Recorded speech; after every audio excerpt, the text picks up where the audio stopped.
বিয়ে করে প্রথমবারের মতো বউয়ের সাথে এবার হোলি খেললাম। এইবারের হোলিটা আমার কাছে সব থেকে স্পেশাল, কারণ আমার পাশে এবার ভালোবাসার মানুষ রয়েছে। তোমরা কে কিরকম হোলি খেললা এই বছরে কমেন্ট করে অবশ্যই বলবা, আর আমরা কিরকম হোলি খেললাম সবকিছু দেখাবো এই ভিডিওতে। হোলির দিনটা শুরু হয়েছিল আমার গরম তেল আর কড়াই নিয়ে, কারণ আমি এখানে পিঠা ভাজতে লেগে পড়েছি। কারণ আমাদের গ্রামে দোল পূর্ণিমার উপলক্ষে অষ্টবর হয়, আর সেখানে আমরা পিঠা দিব। তার জন্য সকাল সকাল চান টান করে আমরা লেগে পড়েছি পিঠা ভাজতে, নুপুর আর আমি। এরপরে বেশ কিছুক্ষণ ধরে পিঠা ভাজার পরে আমাদের পিঠা ভাজা প্রায় কমপ্লিট। তারপর আমরা চলে গেলাম ঠাকুরকে পূজা দিতে বাড়ির। এরপরে বাড়ির পূজা কমপ্লিট করে নিয়ে আমরা বেরিয়ে পড়লাম দোল পূর্ণিমার উপলক্ষে অষ্টবরের ওখানে পিঠা দেওয়ার জন্য আর পূজা দেওয়ার জন্য। নুপুর আর আমি। নুপুর তো এই বছরের মতো প্রথমবার পূজা দিতে যাচ্ছে, তার জন্য সে খুবই এক্সাইটেড। তার মুখের এক্সপ্রেশনটা দেখে হয়তো বুঝে গেছো তোমরা। এরপরে আমি পৌঁছে গেলাম আমাদের কীর্তনের ওখানে। তারপর সেখানে দেখি যে প্রচুর পরিমাণে লোক চলে আসছে, সেখানে প্রচুর পরিমাণে জ্যাম লেগে গেছে।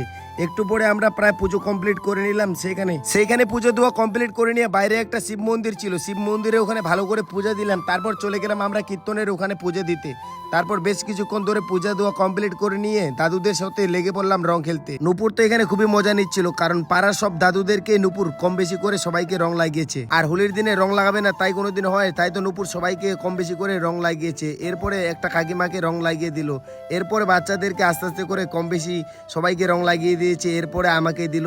আমি তো বারবার করে বারণ করছিলাম, তাও তো লাগিয়ে দিল। কিন্তু সব থেকে বেশি ভালো লাগলো এই জিনিসটা, যে আমাকে লোকের সামনে প্রণাম করছে।